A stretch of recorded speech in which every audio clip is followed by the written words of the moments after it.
அரண்டும் சூரிய கதிர்கள் எரியும் பாலைவனத்தில் எரியா கதிர்களின் மத்தியில் எழுந்து வந்தார் நெருப்பின் இளவரசர் அக்னிதேவன். எப்போதும் கோபத்துடன் இருப்பார். வீரத்துடன் பயங்கரமான ஒரு காட்சியாக அவர் தோன்றுவார். அவருடைய பார்வை தீயாக மாறும். அவரது காலடி விழுந்த இடத்தில் கூட மண் சுடும். அதற்கு எதிராக சின்னஞ்சிறு நீர் நாட்டின் மெல்லிய அரண்மனையில் அமைதியான சிரிப்புடன் தன் மக்களுக்கு நீரூட்டும் அன்புடன் உள்ளத்துடன் வாழ்ந்தாள் நீரின் இளவரசி பூங்குழலி.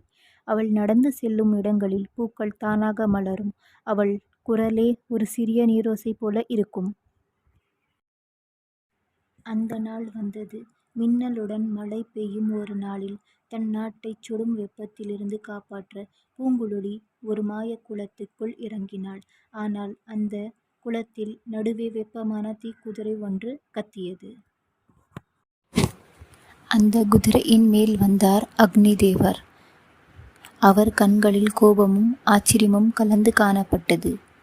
அக்னிதேவர் கூறினார், நீர் நாட்டிற்கு இங்கே அனுமதி இல்லை, தெரியாதா? பூங்குழலி பதில் சொன்னாள், நீங்க நெருப்புதான், ஆனா உலகத்தை காப்பாற்ற நீரும் தேவை. உங்க நாட்டுக்கு நான் உதவ வந்தேன். அந்த நிமிடம் முதல் தீயும் நெருப்பும் மோத தொடங்கியது. ஆனால் மாறாக ஒரு புதுசான உணர்வு தோன்றியது. அவன் கண்களில் அழகு முதல் முறையாக ஒலித்தது. அவன் கண்களில் சுடருடன் ஒரு அன்பு நுழைந்தது.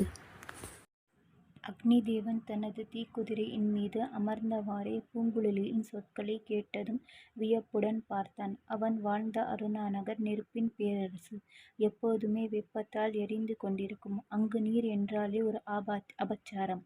ஆனால் அவள் சொற்கள் வெறுப்பை அல்ல, ஒரு வித்தியாசமான அமைதியை ஏற்படுத்தின. அக்னிதேவன் மெதுவாக கூறினான், உனக்கு பயமா இல்லையா? நெருப்புடன் பேசுகிறாயே, எரிந்து விடுவாய். பூங்குழலி சிரித்தவாறே சொன்னார், நீ எரிக்காமல் பார்த்து கொண்டாயே, அதுவே போதும்.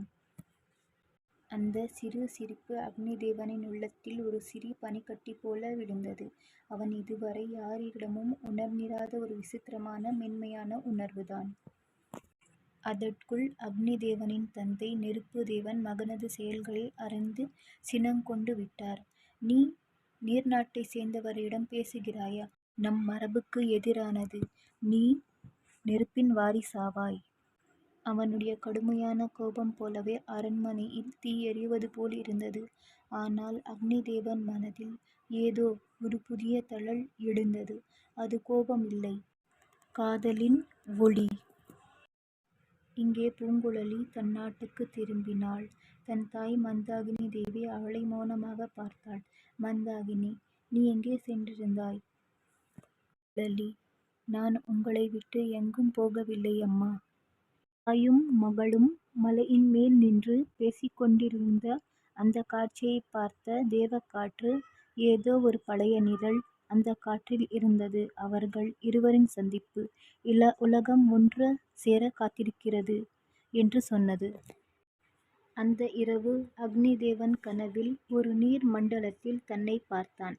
பூங்குழலி அவனை அழைத்தாள். அதே நேரத்தில் பூங்குழலி ஒரு கனவில் ஒரு தீமண்டலத்தில் இருட்டில் தவிக்கும் அக்னிதேவனை பார்த்தாள். அவன் பெயர் அழைத்தாள். அவள் அக்னி, அவள் பூங்குழலி. உண்மையில் இது கனவல்ல. இருவரும் ஒரே நேரத்தில் ஒரே இடத்தில் கனவு கண்டனர். அந்த கனவிற்கு பிறகு அக்னிதேவன் முன்னோர்கள் வாழ்ந்த அகழியின் அருகே சென்றான். அங்கு தீயில் எரிகிற பாறைகள் மேல் தென்பட்டது. அது ஒரு அரிதான நீரும் நெருப்பும் இணையும் சின்னம். அக்னிதேவன் சிந்தனையுடன், இந்த சின்னம் நம்முடைய மண்ணில் நீர் ஒரு பாகமாகிருந்ததா? அதற்கு பதில் போல் சின்னத்தின் நடுவில் ஒரு மின்னல் விழுந்தது. அதன் ஒளியில் ஒரு மென்மையான குரல், தீயும் நீரும் இணையும் நாள் உலகம் புத்துணர்வும் பெறும். அவன் மனதிற்குள் ஒரு புதிய திசை பிறந்தது. அவன் தனக்குள் தோன்றிய காதலை மறுக்க முடியவில்லை. ஆனால் அவன் நாடும் தந்தையும் மரபும் அனைத்தும் இந்த காதலை எதிர்த்தது. பூங்குழலி தன் அம்மாவிடம் கேள்வி கேட்டான். ஏன் நம்முடைய நீர் நாடு மற்றும் அக்னி நாட்டை தவிர்த்து இருக்கிறது? அதற்கு தாய் மந்தாகினி நெஞ்சில் ஒரு கனமான மூச்சு விட்டாள். மந்தாகினி சொன்னாள், ஏனென்றால் உன் தந்தைதான் தீ நாட்டை சேர்ந்தவர். பூங்குழலி நிசப்தமாகிவிட்டாள். அதான் உண்மையா? நான் ஒரு தீயும் நீருமா? மந்தாகினி: ஆம் மகளே, நீதான் இந்த உலகத்தின் சமநிலை. உனக்குள் இரண்டின் சக்தியும் இருக்கிறது. அதனால் தான் நீ அக்னிதேவனை பார்த்ததும் கனத்தாய். இது ஒரு வரம். இருவரும் தனித்தனியாக பயணத்தை ஆரம்பிக்கிறார்கள். ஆனால் ஒரே நோக்கத்துடன். இன்னும் ஒரு முறை சந்திக்க வேண்டும். அக்னிதேவன் மறைமுகமாக தனது தீ சிப்பாய்களை ஏமாற்றி புறப்பட்டான். பூங்குழலி தன் நீர் மகளிர் படையை விட்டு ஒளிந்து விட்டு மாயக்காடு வழியாகச் செல்கிறாள். தீயும் நீரும் நடுவே உள்ள மரணக்காடு என அழைக்கப்படும் சங்கம வனத்தில்தான் அவர்கள் மீண்டும் சந்திக்க வேண்டும். ஆனால் அந்த இடம் மிகவும் ஆபத்தானது. அங்கு காலத்தையே கட்டுப்படுத்தும் ஒரு பிசாசு வாழ்கிறான். காலநேமி. மரணங்களும் பிறவிகளும் முடியும் ஒரு இடம். தீயும் நீரும் ஒரு இடத்தில் சேரும் தனி சிகரம், இணைச்சிகரம் என அழைக்கப்படும் அந்த மர்மம் அருகேதான் அக்னிதேவன் தனது தீக்குதிரையில். பூங்குழலி ஒரு நீர்த்துளியால் உருவான மயில் மேல் வந்தாள். அவர்கள் இருவரும் ஒருவரை ஒருவர் பார்ப்பது ஒரு பழைய பிறவியின் நினைவாக இருந்தது. அவர்கள் இருவரும் அந்த இனச்சிகரம் மரத்தின் கீழ் சந்தித்தபோது சுடர் நெருப்பும் சுத்த நீரும் ஒரே இடத்தில் சந்தித்தது. பூங்குழலி: நீ என் கனவில் வந்தாய். என் இரவில் ஒளி போல இருந்தாய். அக்னிதேவன்: உன் குரல் உன் உள்ளத்தை அழகாக எதிர்க்கிறது. உனது சுடரும் நீதான் சாயம். அவர்கள் ஒன்றொன்று நெருங்கினார்கள். அக்னிதேவன் தனது கரங்களை நீட்டினான். அவளது கைதான் நீர் போன்ற மென்மையை, ஆனால் வலிமை கொண்டது. அவர்கள் ஒருவரது உள்ளத்தை மற்றொருவர் நெருக்கமாக உணர்ந்தார்கள். இப்போது வானில் மேகம் அசைந்து கொண்டிருந்தது. நீல மீன்கள் ஓர் காதல் இசையைப் போலவே மூழ்கின. இணைச்சருக்கத்தின் மரத்தின் அருகே ஒரு புனித ஜவ்வாலை தீ உருவாகியது. அதன் அருகே ஒரு நீர்ப்படிக்க கிணறு தோன்றியது. அக்னிதேவன்: பூங்குழலி, இவ்வுலகம் எங்களை ஒப்புக்கொள்ளாது. ஆனால் நான் என் தீயை உனக்காக அடக்க தயார். நீ? பூங்குழலி கண்ணீருடன்: நீயின்றி என் நீர் தனிமையாகப் பாயும். உன்னோடு நான் இணைகிறேன். தீயாக கரையத் தயார். அவர்கள் இருவரும் காதல் சபதம் எடுக்கிறார்கள். நீரும் நெருப்பும் இணைந்து மலரும் காதல். இந்த சந்திப்பை யாரோ பார்க்கிறார். அவரின் பெயர் காலநேமி.